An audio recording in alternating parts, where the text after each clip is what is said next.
In today's video, I'll show you how to connect CJ Dropshipping to your TikTok shop in just a few minutes. This setup helps you sync products, manage orders, and streamline your dropshipping workflow. To begin, log in to your CJ Dropshipping account using your email and password. Once you're signed in, you land on the main dashboard. From here, locate the authorization section, which is where CJ connects with external platforms. Click on authorization, then look for the option to connect TikTok shop.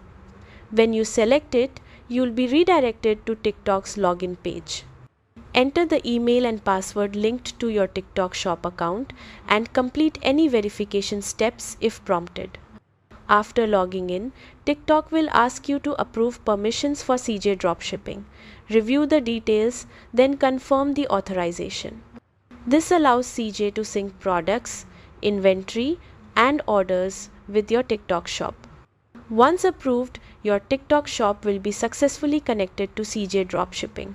You can double check the connection status back in the authorization section to make sure everything is active.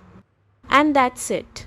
Your CJ Dropshipping account is now linked to TikTok shop, making it easier to manage your dropshipping business efficiently. Thanks for watching, and I hope this guide helped you get set up quickly.